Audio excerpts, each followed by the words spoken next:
Hello and welcome to Akash Prime Pathshala, India's largest career counseling series on Akash Edu TV. I'm Anisha Nair Dhawan. On our show today, we will talk all about NEET or Medical Entrance Exam.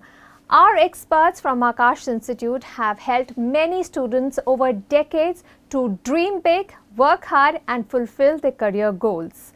So make sure you tune in to Akash Edu TV. Do subscribe to channel 467 and 478 exclusively on Airtel DTH. On these two channels, you get access to live interactive classes held by Akash faculty.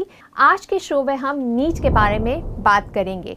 NEET एक ऐसा exam है जिसका score Bharat के सभी medical, dental, veterinary, Ayush और paramedic courses पे लागू होता है। Depending on your score in NEET, you stand to get admission to any of these courses. NEET की तैयारी कैसे करें ताकि आप 600 प्लस स्कोर कर सके? आज के शो पे हमारे एक्सपर्ट्स आपके सारे सवालों के जवाब देंगे. Please welcome our experts who are joining us on the show. We are very happy to have with us Ms. Amrit Kaur, who is Botany faculty Akash. Please also welcome Mr. Ajit Anand, the Chemistry faculty Akash, and we also have with us Mr. Praveen Kumar, Chemistry faculty and Director Akash Prime Class. Thank you all for joining us today. Amrit ma'am, the first question to you. For NEET, what are the subjects that are covered in this exam? What subjects should students be careful about? Actually, in this exam, questions related to physics, chemistry, botany, zoology are there. So 4 subjects are there. You have to focus on these subjects. Total 180 questions are there. 45 questions are from each subject. And each question carries 4 marks. So sum total 720 score is there. Okay. So basically this paper is on pen and paper mode, national level exam है. और इस exam के अंदर 11th और 12th दोनों का syllabus आता है. So it's not only like कि सिर्फ 11th में आपने फोकस हुए, सीरियस हुए and you can crack it. No. So 11th और 12th दोनों का. और जब मैं जैसे I am a botany teacher, I can tell you about the botany subject that 11th की वेटेज ज़्यादा है. तो पहले से ही सीरियस होना पड़ेगा, पहले से ही 11th से ही सीरियस होना पड़ेगा. Okay. And when we look at the pattern, that's just a multiple choice question exam, and if you look at the pattern, what type of questions they come, so it is related to CBSE board. So I will suggest all the students to buy NCERT books, start reading them. So basically all the questions which are being generally asked, they are around that book only. So that's like the backbone. Okay. Right. Ajit sir, how do you differentiate between school exams and NEET? Because in school also we have biology, physics, chemistry. The subjects are similar. So what is the difference between the school exam and NEET? School exams are subjective and NEET is completely objective, right? And in school exams, when you are writing something, then definitely teacher will take care of the definition and the handwriting also.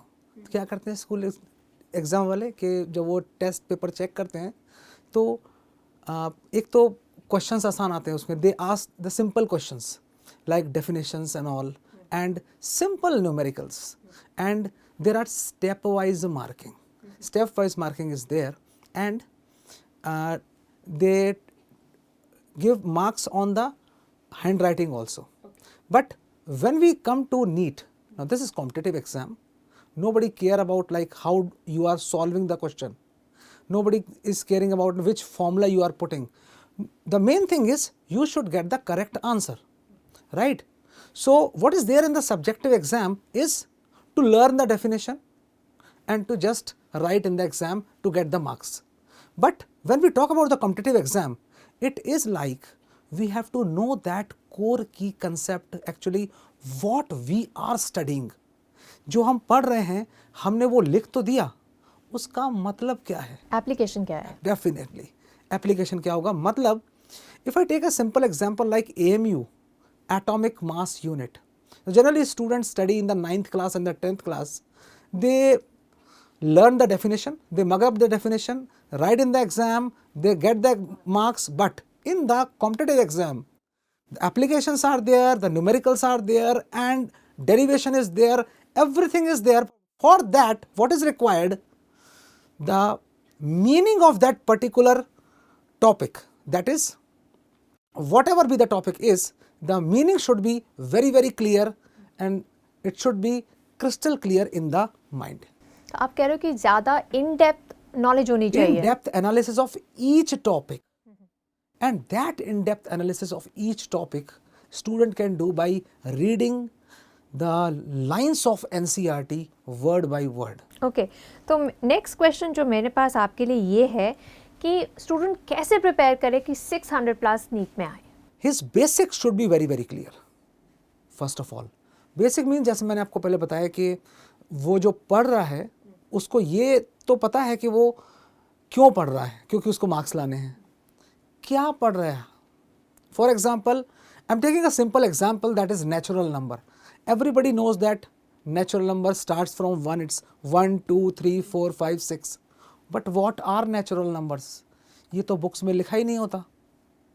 What is the difference between the natural number and the whole number? Whole number में एक zero लगा देते हैं और बोल देते हैं ये whole number है.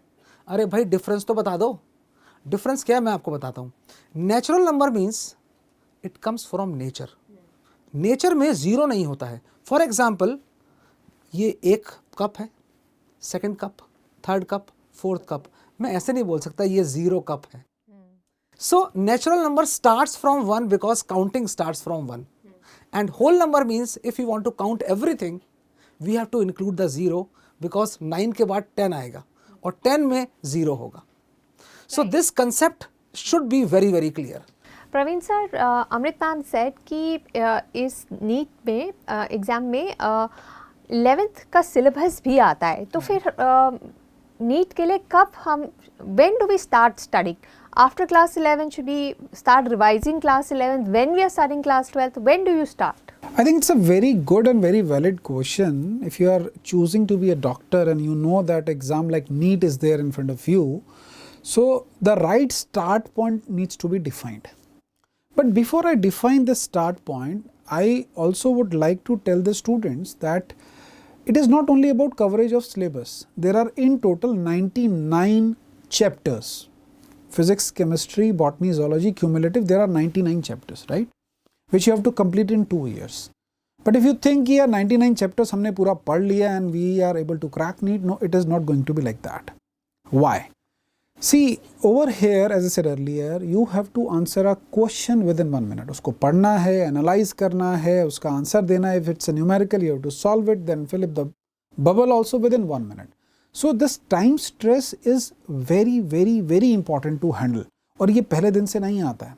In the last 10 years, you have been mugging up and vomiting out the things in 3 hours time. यहाँ पर ऐसा नहीं चलने वाला है. यहाँ पर हर क्वेश्चन दूसरे क्वेश्चन से डिफरेंट होगा. राइट, अप्रोच अलग हो सकती है. May be one question is fact based, second is conceptual, third is numerical based. तो इतना सब जगल आउट करना है which requires lot of practice. Practice needs time. What I personally suggest is that one should start from the beginning of 11th class. But if you're lucky, you are watching a show right now and you are in 9th standard, I would suggest that even from your 10th standard, you should start preparing for NEET. You might ask me, sir, 10th में NEET का preparation कैसे करेंगे?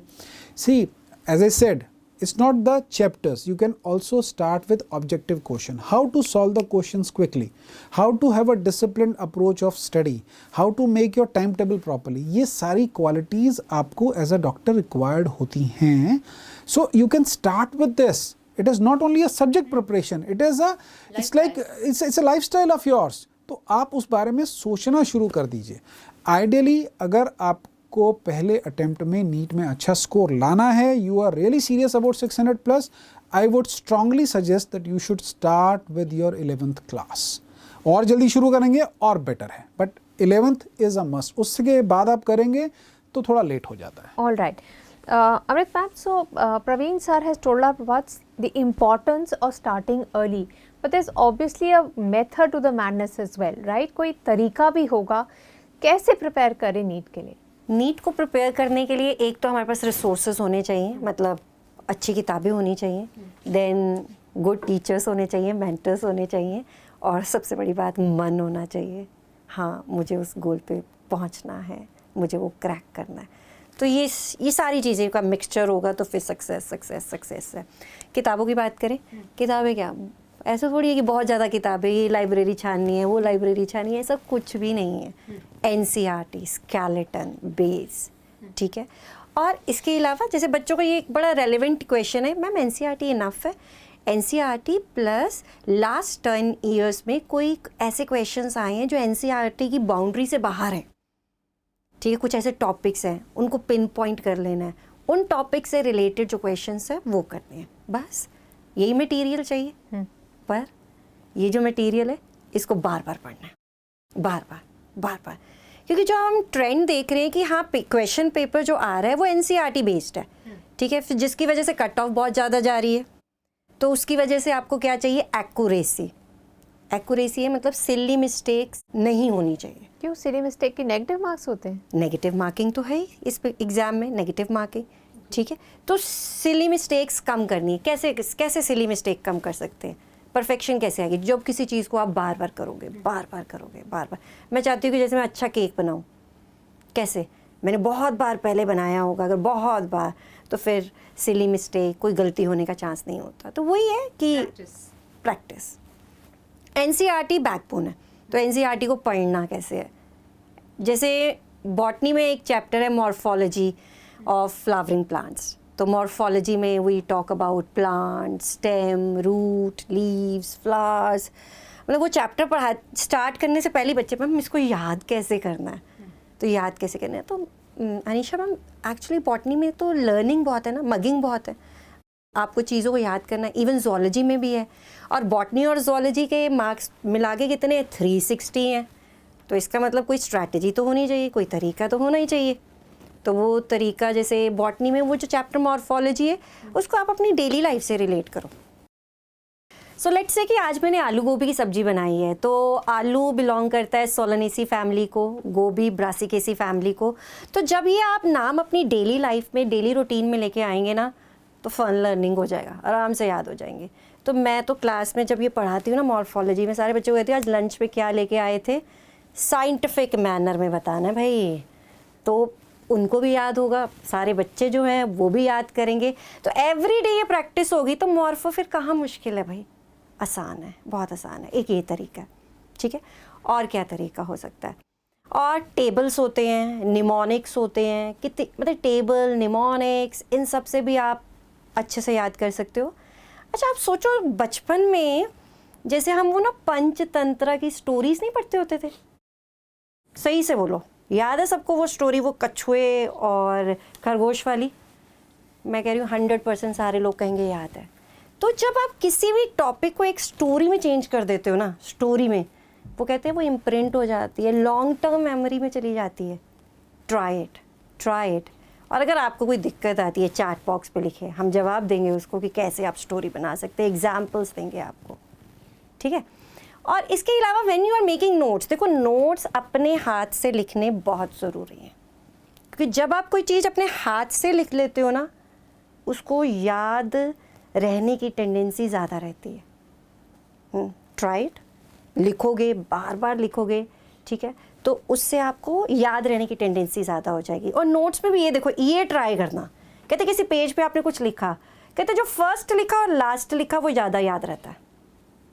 तो जो भी की point होगा ना, वो या तो फर्स्ट लाइन में लिखो या लास्ट लाइन में लिखो, उससे ज़्यादा अच्छे से वो याद रहेगा, वो याद रहता है टॉपिक। अब ये तो मॉर्फो की बात थी, थोड़े बहुत नोट्स बनाने की बात थी।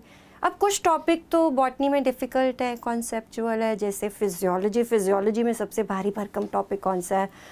फोटोसिंथेसिस, डर लगता है उससे? ETS से डर लगता है? ठीक है, तो जैसे ETS है, ETS को आप पढ़ रहे हैं, जैसे आपने सोचा है कि 25 मिनट्स आपने वो टॉपिक पढ़ा, 25 मिनट्स पढ़ा, पूरा नहीं समझ आएगा, क्योंकि इतनी सारी चीज़ें हैं ना उसमें, words, redox potential, electron, up hill, down hill, ठीक है। 25 मिनट्स पढ़ लिया ना, बस बंद कर दो उसको, 5 मिनट के लिए बंद कर दो। तुमने बंद कर दिया, अपना गाना गाओ, खाना खाओ, पानी पियो, कॉफ़ी पियो, तुमने उसको बंद कर दिया और अपनी एक्टिविटी पूरी चेंज कर दी है, पर तुम्हारे दिमाग ने नहीं करी, वो दिमाग ने नहीं करी, दिमाग में वो चल रहा है, वो तारे बना रहा है, लिंक कर रहा है, लिंक करता जा रहा है वो, और एक पूरी कहानी बना देगा, लिंक कर देगा। फिर 5-10 मिनट के बाद दोबारा उस टॉपिक को पढ़ो, बेटर अंडरस्टैंडिंग हो जाएगी। इस टेक्निक को क्या बोलते हो? Pomodoro technique.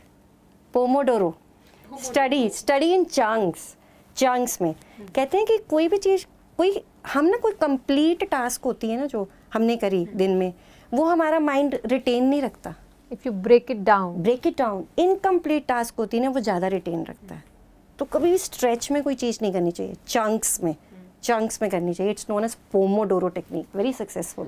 पर मैम आपने बात की बुक्स के बारे में, आपने 2 और इम्पॉर्टेंट फैक्टर्स हमें बताए थे। What is important is your teacher and your मन, जो डिटर्मिनेशन होती है। अब इन 2 पे कैसे काम करें? टीचर्स तो मैम जो इस फील्ड के जो एक्सपीरियंस टीचर्स हैं, उन्हीं से मतलब गाइडेंस लेनी चाहिए, वही मेंटर होने चाहिए। और अब आप जान रहे हैं कि NCERT पूछी जा रही है एग्ज़ाम के अंदर। अब पहले तो ऐसे नहीं था, पहले तो पता नहीं कहीं से भी क्वेश्चन आ जाता था, पहले तो स्टडी बहुत वास्ट थी। तो अब ऐसे नहीं है, ऐसे मतलब कि एजुकेशनिस्ट के पास नहीं जाइए कि जो वो फॉसिलाइज तरीके से ही पढ़ाई जा रहा है। अब नज़रिया बदल चुका है, अब हमें NCERT को ही पढ़ना है।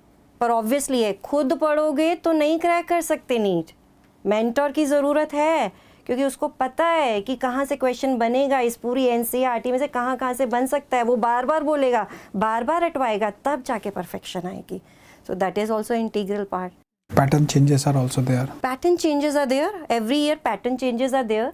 और जो एक्सपीरियंस टीचर्स हैं वो इजीली अडाप्ट कर जाते हैं। कोई नई चीज़ आई या कोई चीज़ डिलीट हो गई, बच्चे के ऊपर बर्डन नहीं करना है कि डिलीटेड चीज़ों को पढ़ाते जाएं।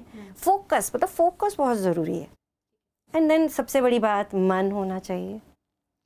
मन के बगैर तो कुछ नहीं होना चाहिए। सारे रिसोर्सेज हैं, वो तो बहुत बड़ी बात है। Determination to crack it, that is self imbibed, right? Ajit sir, आप कुछ ऐड करना चाहेंगे? How to prepare for NEET? See, in chemistry there are you can say that there are 3 flavors of chemistry: physical chemistry, organic, inorganic. कभी कभी बच्चे बोलते हैं कि सर कभी हमारा केमिस्ट्री पढ़ने का मन नहीं कर रहा। तो केमिस्ट्री की सबसे अच्छी बात तो यही है कि अगर आपका फिजिकल पढ़ने का मन नहीं कर रहा तो आप ऑर्गेनिक पढ़ना शुरू कर दो, और ऑर्गेनिक पढ़ने का मन नहीं शुरू कर रहा तो आप इनऑर्गेनिक पढ़ना शुरू कर दो। What are these different types of studying? One is physical chemistry, as I told you. Physical chemistry, organic chemistry and inorganic chemistry. Physical chemistry is all about the numericals. Means there is theory, then numerical, then theory, then numerical, then theory and then numerical. So theory is very less and we have to solve many numericals. तो खूब सारे questions solve करने हैं हमको। तो students को मैं तो बेसिकली यही कहूँगा, हमेशा से कहता हुआ आया हूँ, जितने ज़्यादा क्वेश्चंस आप लोग सॉल्व करोगे, जितना चीनी डालोगे उतना मीठा होता चला जाएगा। NCERT बुक्स है, उन्हीं में टेस्ट प्रिपरेशन होते, मॉक क्वेश्चंस होते।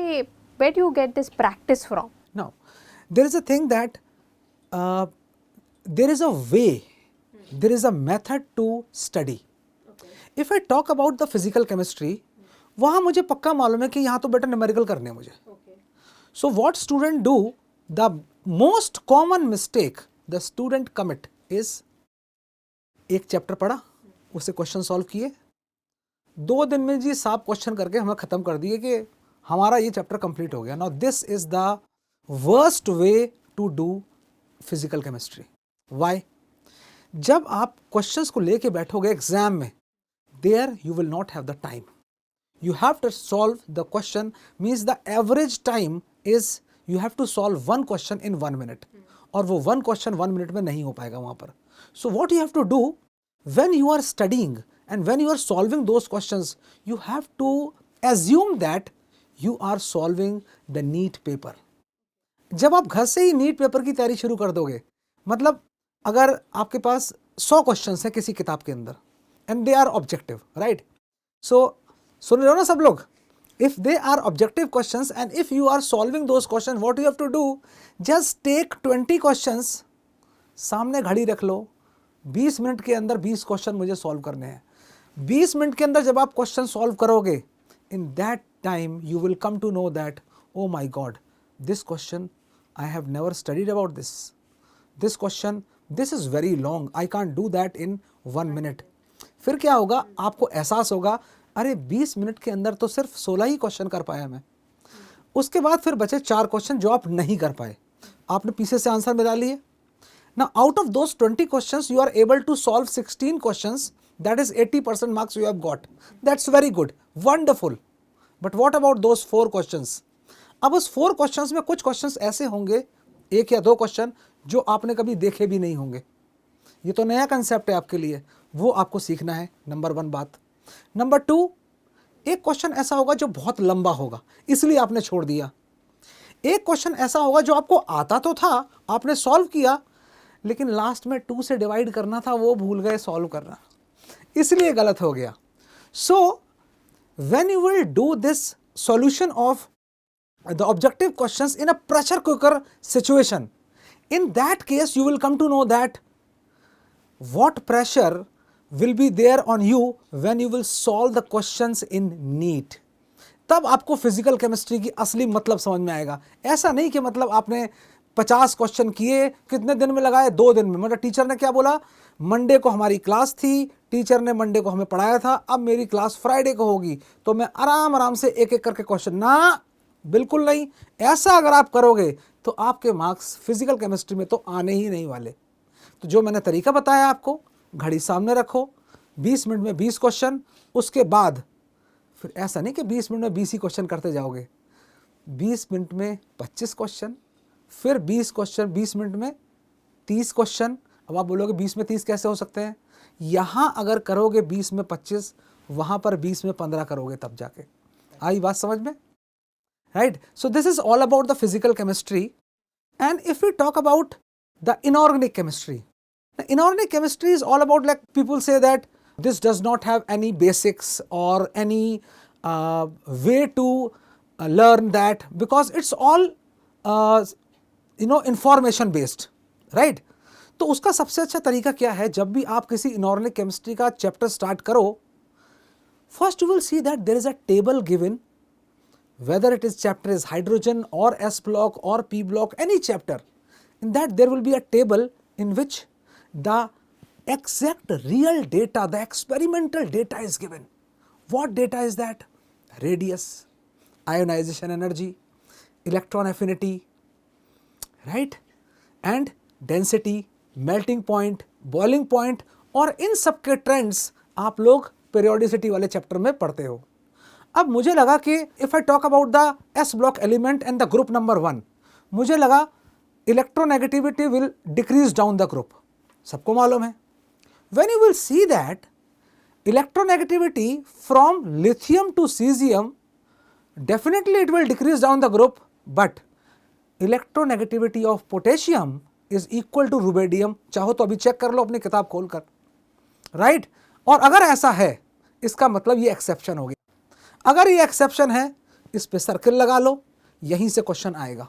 तो आपको क्या करना है, इनऑर्गेनिक केमिस्ट्री में आपको एक्सेप्शंस ढूंढने हैं, और एक्सेप्शंस आपको मिलेंगे सबसे पहले टेबल में। तो पहले आपको एलिमेंट्स की प्रिपरेशन करनी है, उनके ट्रेंड्स के बारे में पढ़ना है। The third chapter of the class 11th NCERT, that is classification of the elements and the periodicity in the properties, उसमें आपको सारे ट्रेंड्स आप लोग पढ़ चुके हो, उन ट्रेंड्स को इन टेबल्स पर अप्लाई करो।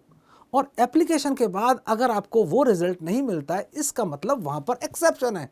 अगर वहाँ पर एक्सेप्शन है तो बेटा क्वेश्चन वहीं से आने वाला है, right? Praveen sir, Ajit sir तो हमें बहुत डिटेल में बता रहे हैं। अब मैम ने भी ये कहा कि if you go to an experience mentor you will get the experience, पर कितने out of syllabus type questions आते हैं? How many surprises can one prepare for? A very nice question, in fact, because even a single question can differentiate between you standing inside the medical college or outside the medical college, right? So every question is important.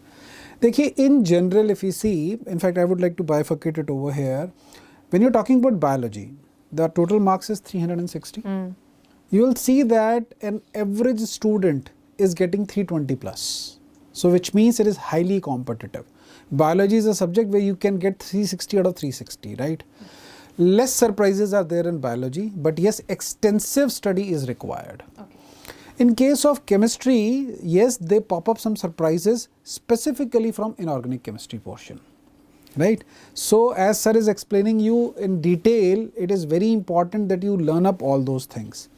When it comes to physics, the surprises are in terms of the numericals which can be asked from multiple chapters. Means there is a numerical which contains the concept from 2 or more chapters, right, which you have not even thought of कि sir हमने तो ऐसा पढ़ा नहीं, book के अंदर तो एक चैप्टर था, उसी के बेस पर न्यूमेरिकल थे, लेकिन यहाँ पर concepts can be clubbed up. Secondly, mostly students think that since they are preparing for NEET, तो मैथ्स का क्या करना है. देखिए, फिजिक्स में there are 7 to 8 questions which are asked from basic mathematics, now which can be a surprise to you कि sir हमने तो सोचा ही नहीं था ये आएगा, but they are being asked. So yes, out of 180 question, you should be ready for at least 18 questions, which are which can turn the table around. आपको लग रहा है कि आपको सब कुछ आता है, but ये 18 क्वेश्चन पासा पलट देंगे. And the problem is that in the examination hall, you don't go like this कि आपको नहीं आता तो छोड़ो और आगे चले जाओ. What you try to do is, अच्छा नहीं आता, let me try to solve. Then you spend 1 minute, then 2, then 3, then 5, पता लगा सॉल्व करते करते 10 मिनट वहीं खराब हो गए. मेंटल प्रेशर भी बढ़ जाता है, ये मुझे नहीं आता था, एंड सडनली कॉन्फिडेंस भी गिर जाता है. The confidence is like an avalanche. बोलते हैं ना, वो एवलांच नीचे गिरता है तो कितनी स्पीड से नीचे आता है, हमारा कॉन्फिडेंस भी वैसे ही नीचे आता है. तो फिर क्या करना चाहिए? If you get a bouncer, क्या करें? डक एंड मूव ऑन, और what? I think that is the best strategy. देखिए, मुझे ऐसा लगता है कि लाइफ में भी वही लोग ज़्यादा सक्सेसफुल होते हैं जो इस बात से एग्री कर लेते हैं ये मुझसे नहीं होगा, I can do it, let's move ahead. If you just keep on trying endlessly to it, you are wasting your time, और बाद में आपको पता लगता है कि आपने वो क्वेश्चन छोड़ दिए जो बहुत अच्छे से आते थे. So if you read a question and you feel यार मुझे नहीं आता है, I would suggest don't waste your time, don't lose your confidence in that, move on to the next question. Right, आप ये ऑब्जर्व करेंगे कि जितने क्वेश्चंस आपको आते हैं, एक बार आपने पूरे कर लिए तो आप में कॉन्फिडेंस इतना भर जाता है कि ये जो 5-10% क्वेश्चंस थोड़े टफ हैं, आउट ऑफ द वे पूछे गए हैं, आप इसमें भी दिमाग लगा करके आंसर ले आएंगे. आपकी जो टिप्स ट्रिक्स हैं आपके पास, एलिमिनेशन टेक्निक्स हैं, उसको यूज़ करके आप निकाल सकते हैं. नहीं तो अंडर प्रेशर तो इतना हो जाता है कि आपसे अगर नाम पूछा जाए तो आप उसको भी फंबल कर जाएंगे अपना नाम बताने में. प्रवीण सर, इसको उसी से रिलेट कर सकते हैं ना कि जैसे आपने क्वेश्चन पढ़ा, क्लिक नहीं कर रहा है ना, छोड़ दीजिए ना. आपने छोड़ दिया पर माइंड ने नहीं छोड़ा है, वो सोच रहा है उसको, और जब आप दोबारा उसके अंदर आएंगे तो वो आपको क्लिक करेगा अगर आपने कभी उसको पढ़ा होगा. Basically we have to search for the speed breakers. जो हमारी स्पीड एग्जाम में basically we have to search for the speed breakers. और अगर जिसको ये पता चल गया कि मुझे कौन से क्वेश्चन, ऐसा नहीं कौन से क्वेश्चन करने हैं, कौन से क्वेश्चन मुझे छोड़ने हैं, जिसको ये पता चल गया उसका सिलेक्शन पक्का, 600 से मार्क्स ज़्यादा. So on this show today you are getting many practical tips. So do ensure that you do subscribe to channel 467 and 478, because these are two channels where you have interactive classes where the Akash faculty is telling you all the tips and tricks on how to crack your medical and engineering college. Make sure you subscribe to these two channels on Airtel DTH. We also have some questions coming in from students who have these real life issues to discuss, and they're very pleased to be able to ask these questions to the faculty. So let's go and hear the first question. I am Mayuk Roy from Faridabad and I study in class 10th, and my question is that how to cover NCERT book for NEET exam. Amrita, would you like to take that question? How to study from NCERT book?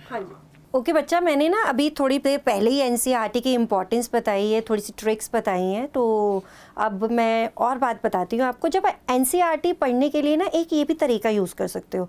जैसे NCERT की जो lines हैं, line same to same हो, same language हो, पर जो की word है ना उसको मिस कर दो. मतलब फिलिंग द ब्लैंक्स की तरह ना वो पूरे चैप्टर को पढ़ो और वो फिलिंग द ब्लैंक्स को ना वो फिल करो, तो ना उससे भी आपको फ़ायदा होगा. क्योंकि पता क्या होता है कि कई बार हमें बेसिकली मेन पॉइंट जो होता है ना वो याद करना होता है. मेन पॉइंट, जो मेन क्या चीज़ है उसमें, तो वो वर्ड को मिसिंग कर दो वहाँ से, और फिर ट्राई टू रिकॉल इधर क्या होना चाहिए, नेक्स्ट वाले फिलिंग द ब्लैंक्स पे क्या होना चाहिए. तो ये ट्राई करोगे ना, ये भी बहुत हेल्पफुल होने वाला है. फिर बायो की बात आती है तो डायग्राम्स को तो छोड़ ही नहीं सकते. डायग्राम्स बहुत इंपॉर्टेंट है. अब जैसे एनाटमी में आप क्या पढ़ते हो? Sectional study. सेक्शनल स्टडी करते हो उसमें। और एक जो मेन चीज़ एनाटमी है वो है सेकेंडरी ग्रोथ। डर लगता है ना उससे, सेकेंडरी ग्रोथ से कैसे पढ़नी है, कैसे कि ग्रिप आ जाए, डायग्राम के थ्रू। हाथ से बनाओ डायग्राम, डायग्राम बनाते जाओ कि देखो भाई मैम ने पहले ये मेडुलरी रेज में केम्बियम बनाया था, फिर दोनों केम्बिया को जोड़ दिया था। खुद बनाओ, 1, 2 या 3 बार बनाओगे ना तो 80-90% ना तुम्हें याद रहेगा। तो बना के डायग्राम बना के एनसीईआरटी के डायग्राम्स को बना के करो। तो NCERT diagrams are very important. अच्छा, how can you forget name of scientist? Name of scientist देखो कौन से चैप्टर्स से आते हैं? Cell the unit of life, genetics, ठीक है, फिजियोलॉजी, ईयर्स भी इम्पॉर्टेंट है। तो तुम पिछले साल के पेपर्स देखो and look at the trend. Scientist के क्वेश्चंस आए हुए हैं, साइंटिस्ट, और ये भी पूछा गया ये ब्रिटिश साइंटिस्ट है, अमेरिकन साइंटिस्ट है, देखो ऐसा क्वेश्चन है। और ये इसके लिए ये मत सोचो कि और किताबें ढूंढनी पड़ेंगी, नहीं जी, हमारी वही एनसीईआरटी है, उसी की लाइनों को हमने याद करना है, ग्रिप लानी है उसी में।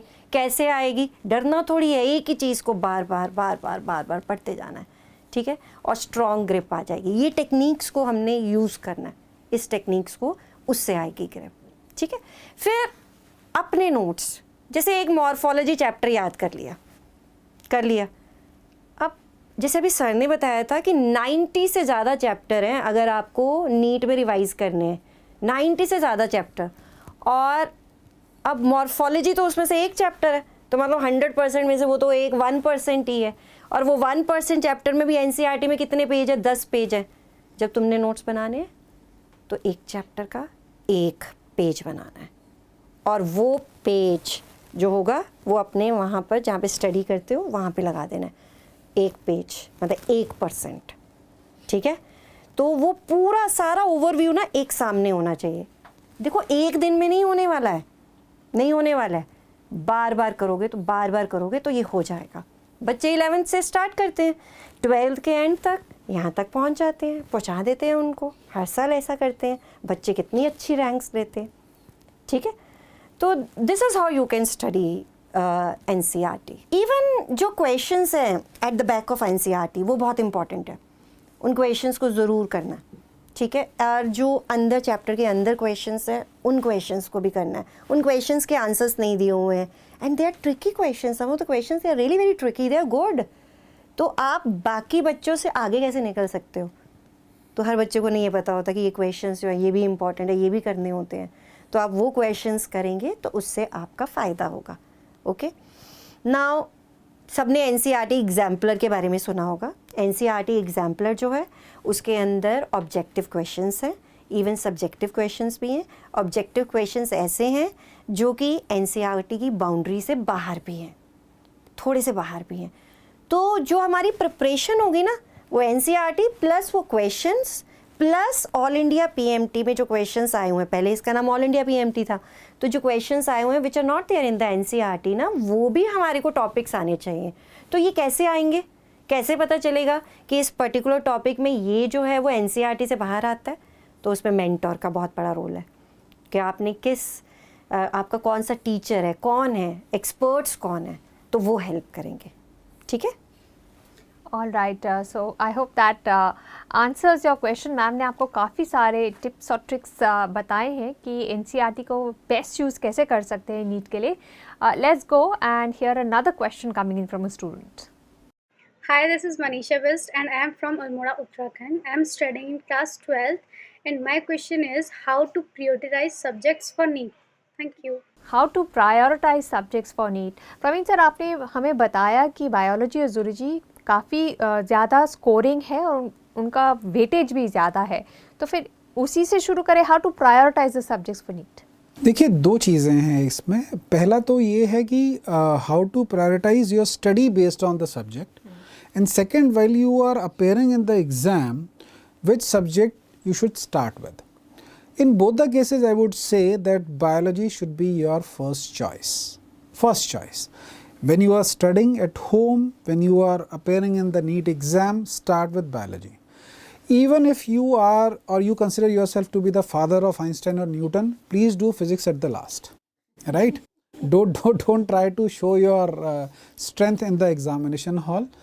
See, it hardly matters whether you are solving one question of biology or one question of physics, you are going to get the same marks. The point is in which case you can solve it faster, right?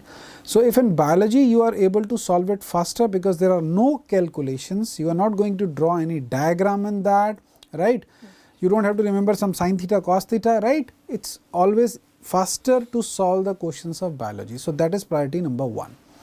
Now the second one is chemistry, for which you can squeeze the subject, because see there are 45 questions of chemistry. You will be surprised to know that the numericals are hardly 10 to 15%.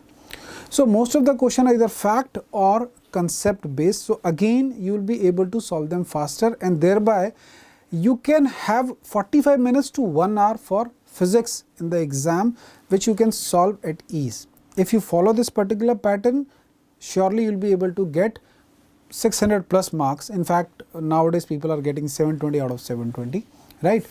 Now to have this approach, you know, circuited in your DNA, you have to ensure कि घर पर भी पढ़ाई कुछ ऐसे ही करनी है।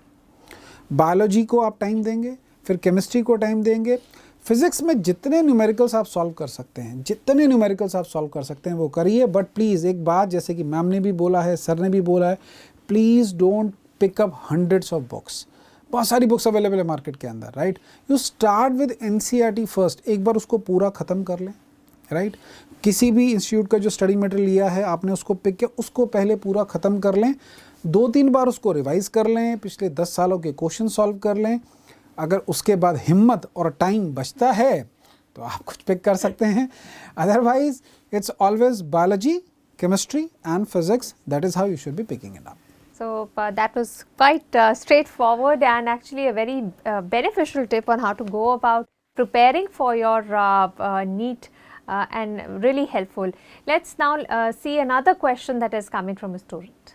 Good morning, experts. I'm Utkarshni from Delhi and I'm a NEET aspirant. I would like to ask how to approach a question in chemistry. Thank you. Ajit sir, would you like to take that question कि chemistry section में जब exam दे रहे हो तो कैसे approach करें? See, it's very simple. Like we get 45 questions and we have to solve 45 questions, right? Now, first we have to focus on those questions in which we can solve within a minute. And from my experience, I can tell that out of 45 questions, there are 20 to 30 questions are there which we can solve within seconds. तो हम लोग क्या कर सकते हैं उसमें, जो sequence होता है, I always suggest my student that अगर कोई सीक्वेंस है आपके question number 1, 2, 3, 4, 5, 6, make your own sequence, right? So if you make your own sequence, let us suppose first question you are solving and that is a numerical, उसको छोड़ दो, मत करो उसको। दूसरा क्वेश्चन है, बहुत छोटा क्वेश्चन है, आप विद इन अ मिनट उसको कर सकते हो, 10 सेकंड्स का क्वेश्चन है, अगर वो उसको सॉल्व करो आप पहले, then make your own sequence, second question, fifth question, seventh question, 11th question, and target on those questions which you can solve very easily. तो आसान वाले क्वेश्चन अगर आप पहले कर लोगे, मतलब आपने 25 questions, for an example approximately 25 questions if you are able to solve in 10 minutes, it means that you have 20 questions to solve in 35 minutes. So in rest of the 35 questions, definitely with confidence you will be able to solve those questions. अच्छा, उसमें भी क्या करना है फिर आपको, ये 20 question तो आपके हो गए, अब इसमें से आपको ये चुनना है कौन से छोटे न्यूमेरिकल्स हैं और कौन से बड़े वाले न्यूमेरिकल्स हैं, लेंदी न्यूमेरिकल्स कौन से हैं और short numericals, means the questions based on just applying the formula, putting the values and getting the answer, वो वाले टाइप के न्यूमेरिकल्स आप लोग पहले कर लो, और उसके बाद आप बड़े वाले क्वेश्चंस करो जब अगर आपके पास टाइम बचे तब। ये आपको किसने बोल दिया कि आपको सारे के सारे 45 क्वेश्चंस करने ही करने हैं? हम तो 600 प्लस की बात कर रहे हैं ना, और 600 कब आते हैं? जब हर सब्जेक्ट में 150 आता है, और 150 कब आएगा? तो अगर आप बात करते हो 45 क्वेश्चंस की, तो आप 180 पर पहुंच जाओगे, right? So it's not necessary that you should solve all the questions, right? If you are solving 42 questions, let us suppose that 3 questions are there which are either very difficult or you are not getting The time. or they are very lengthy. Leave them. Solve 42 questions, but those 42 questions should means those answers should be absolutely correct, right? तो अगर ऐसा होता है तो easily paper को आप solve कर सकते हो. तो अपना सीक्वेंस खुद बनाना चाहिए और आसान क्वेश्चंस पहले सॉल्व करें और बाकी बचे हुए क्वेश्चंस बाद में. और ये कहीं नहीं लिखा है कि आपको 45 क्वेश्चंस अटेम्प्ट करने ही करने हैं, ऐसा कहीं नहीं लिखा है. And if you talk about the lengthy questions, जैसे वो सॉलिड स्टेट में वो डेंसिटी वाला क्वेश्चन आता है, वो लेंदी होता है. अगर उसने डेंसिटी पूछ लिया तो आप आराम से निकाल दोगे, लेकिन अगर उसने एज लेंथ पूछ ली तो फिर आपको बेटा एंटी लॉग भी लेना पड़ेगा उसके अंदर. तो जो ऐसे क्वेश्चंस हैं, questions of that activation energy, log K2/K1 वाला फॉर्मूला लगाते हो, आर्नियस इक्वेशन वाला, वो क्वेश्चंस आपके लिए लेंदी पड़ेंगे, right. If you talk about the question based on first order kinetics, तो जिसके अंदर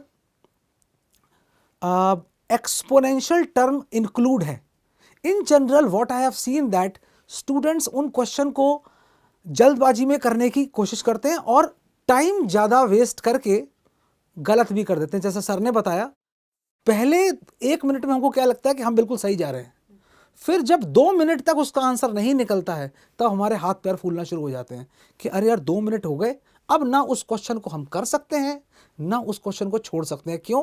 क्योंकि मैं छोड़ इसलिए नहीं सकता, 2 मिनट मैंने इसके अंदर लगाए हैं, 1 मिनट और लगा लूँगा तो हो जाएगा, है ना, 1 मिनट और लगा लूँगा तो हो जाएगा. लेकिन 3 मिनट बाद एक आंसर ऐसा आएगा जो ऑप्शन में दिया होगा, आप वो टिक करोगे, पीछे होगा वो गलत, क्योंकि उसको मालूम है कि वो क्वेश्चन उसमें कुछ ऐसी टेक्निक होगी या ट्रिक होगी उसके अंदर कि अगर आप इस तरीके से सॉल्व करोगे तो इसका ये आंसर आने वाला है, दूसरे तरीके से सॉल्व करोगे तो ये आंसर आने वाला है. तो वो कंसेप्ट ही चेंज कर देगा. हम करेंगे क्यों ऐसे क्वेश्चन को? जिस गली में जाना नहीं है उसका रास्ता क्यों पूछना. Ma'am, would you like to add for botany and zoology any approach there? Because Praveen sir said that it's a scoring, these are scoring subjects. So what should students aim for?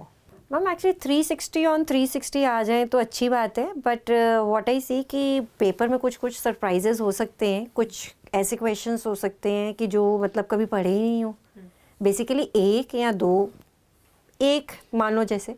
तो rather than aiming for 360 ऑन 360 you can get 355, you can aim for that. तो I think कि वही मतलब कि वो एक question के लिए आप पता नहीं कितनी चीज़ें और पढ़ने लग जाओ, अपना फोकस ही चेंज कर दो. NCERT को छोड़ दिया, उसको भूल ही गए, और बाकी आप नहीं, मेरे को 360 ऑन 360 लेने हैं. So you should aim for 355 out of 360, and rather than वो टाइम जो आप बाकी चीज़ों को एक्सप्लोर करने के लिए लगा रहे हो, वो आप, मेरे को लगता है फिजिक्स की और केमिस्ट्री की जो न्यूमेरिकल प्रॉब्लम्स है ना, वो प्रैक्टिस करो. Okay. That's my point of view. And along with that what I have seen, ये मैं अपना इस साल का एक्सपीरियंस बता रही हूँ. जो टॉपर बच्चे 705 नंबर आए हैं जिनके, वो बच्चे कह रहे हैं हमने पेपर, नीट का पेपर 3 बार रिवाइज करा, क्योंकि एक्यूरेसी इतनी आ जाती है बच्चों के अंदर कि वो बहुत टाइम बच जाता है उनके लिए, वो बहुत जल्दी कर लेते हैं वो क्वेश्चंस, कि 3 घंटे कई बार उनके लिए ज़्यादा है तो वो रिवाइज करते हैं. तो कह रहे फर्स्ट टाइम रिवाइज करा, 2 गलतियाँ निकली, तीसरी बार रिवाइज करा, 1 और गलती निकली, ठीक है. तो तब उस बच्चे ने 705 स्कोर करे थे. तो अगर टाइम बचता है तो वहाँ पर भी हम रिवीजन वाली ट्रिक लगा सकते हैं. तो याद करते हुए तो लगानी ही है, वहाँ पर भी यूज़ कर सकते हैं. तो ये मैं एक्सपीरियंस बता रही हूँ, इस साल के बच्चे का जो ये एक्सपीरियंस है वो आपसे शेयर कर रही हूँ, जिसके 705 नंबर आए हैं. अब क्वेश्चन जैसे बच्चों को लगता है बायो ईजी है भी, तो फिर गलती होने का चांस भी कई बार ज़्यादा हो जाता है, क्योंकि ओवर कॉन्फिडेंस आ जाता है. तो जैसे क्वेश्चन अभी पढ़ा, पूरा भी नहीं पढ़ा, फर्स्ट आंसर को टिक कर दिया. इसी साल ऐसा हुआ था, इसी साल बहुत बच्चों ने क्वेश्चन गलत करा था कि ट्रांसक्रिप्शन के टाइम पर DNA के हेलिक्स को कौन खोलता है. तो वो था ट्रांसक्रिप्शन के टाइम पर, उन्होंने कोई DNA रेप्लिकेशन के टाइम पर कौन खोलता है उसको समझकर आंसर कर दिया था. तो वो पूरा क्वेश्चन अच्छे से पढ़ना बहुत ज़रूरी है, और फर्स्ट ऑप्शन देख के कभी भी आंसर टिक नहीं करना है. सारे आंसर्स देखने हैं, सारे ऑप्शंस देखने हैं भाई. डॉक्टर बनने के लिए वो पेपर है, इतना भी आसान तो नहीं होगा, कुछ तो होंगी ना ट्रिक्स। तो उसमें से एक ये है कि ऐसे करना है आपको। All right. So, hope that sufficiently answers your question. एक और सवाल लेते हैं. Hey, I am Palak, a NEET aspirant studying in class 12. I am clear with all my topics in each and every subject, but still scared of my NEET exams. So I want help in regarding the importance of revision and how many times should I revise my syllabus so that I can perform as best as possible in my NEET exams this year. So, Praveen sir, Amrit ma'am feels revision is important. Some of our students are revising 3 times over. What do you think is a good number to revise? See, first of all, I would say that you should have this intent of revising. Now you will say, sir, हम तो हमेशा चाहते हैं revise करना, लेकिन बेटा आपने अपने टाइम टेबल में उसका टाइम स्पेस दिया है कि आज आपने अगर सपोज 4 आवर्स पढ़ा तो आधा घंटा 1 घंटा उसके रिवीजन के लिए रखा है? नहीं रखा है। आप अपने टाइम टेबल में कभी रिवीजन के लिए स्पेस देते ही नहीं हैं। आपको लगता है सर रिवीजन तो जब पूरा सिलेबस ख़त्म हो जाएगा ना तब करेंगे। बेटा सिलेबस तो कभी ख़त्म ही नहीं होता, वो तो नेवर एंडिंग होता है। तो सबसे पहले तो आपको ये समझना है कि revision should be a daily habit. आज जो 4 घंटे में पढ़ा है, अगर वही आप आधे घंटे में रिवाइज़ नहीं कर पा रहे हो तो जो 2 साल में पढ़ा है उसे 1 महीने में कैसे रिवाइज़ करेंगे, राइट? तो सबसे पहले तो revision is a daily habit, first point. Second, जब ये डेली हैबिट बन जाएगा तो आपको ये समझना है कि आपके पास एलिमेंट क्या क्या हैं। आपके पास आपकी एनसीईआरटी बुक्स हैं, आपके पास आपके नोट्स हैं, जो आपको टीचर आपके मेंटर्स ने पढ़ा है उनके नोट्स हैं, और आपने जो अपना क्वेश्चन बैंक इकट्ठा किया है वो है। अब इन चीज़ों को बार बार आपको रिवाइज़ करना होता है। अब डेली तो आपका हो नहीं पाएगा, लेकिन डेली आपने जो आधे घंटे का टाइम दिया है, 1 घंटे का रिवीजन का टाइम दिया है, इसको अगर आप ईयर लॉन्ग करते हैं तो ये मान के चले कि कम से कम 3 बार ये सारी चीज़ें आपको रिवाइज़ करनी पड़ेंगी। जो आपने नोट्स बनाए हैं, जो मैम ने नोट्स दिए, NCERT book, Intex question, back exercise question, और जो पास्ट ईयर क्वेश्चंस का क्वेश्चन बैंक आपका इकट्ठा हुआ है, कम से कम 3 बार। जो चीज़ आपको आती है, अच्छे से आती है, थर्ड टाइम और अच्छे से आती है, आप उसको कम टाइम में सॉल्व करेंगे। सो रिवीजन इज़ अ की। अगर आप वो की भूल जाएंगे, आपको लगेगा कि हम बहुत सारी चीज़ें पढ़ लें और उससे हमें ज़्यादा नॉलेज इकट्ठी हो जाएगी। तो देखिए, ज़्यादा नॉलेज होना और कम टाइम में उस नॉलेज को यूज़ करके पेपर कर देना, बेटा ये 2 अलग अलग बातें हैं। कन्फ्यूज़ मत करिए इसमें, right? Appearing in the paper is an art, securing 600+ is an art. कुछ बच्चे ऐसे होते हैं जो 6 ही घंटे डेली पढ़ते हैं और 600+ लाते हैं। कुछ बच्चे 16 घंटे भी पढ़ते हैं और 400 भी नहीं आते हैं, राइट? सो यहाँ पर revision is very very important. Rather than going for 10 books, go for what you have already acquired and revise at least 3 times. All right, so revision is really very important, and we'd like to thank all our experts for joining us today and answering so many questions. So as you can see, all these sessions are very interactive and very informative, practical tips for students appearing for competitive exams on how to ace them. Make sure you tune in and you subscribe to channel 467 and 478, because on these channels, the Akash Edu TV channels, you can get access to live interactive classes which are taken by Akash faculty for engineering and medical entrance exams. So make sure you subscribe to these 2 channels. Hope you enjoyed today's show. We'll come back next week and then we'll talk about how to balance your school studies and competitive exams. So do come back, and thank you so much for watching. Success is waiting.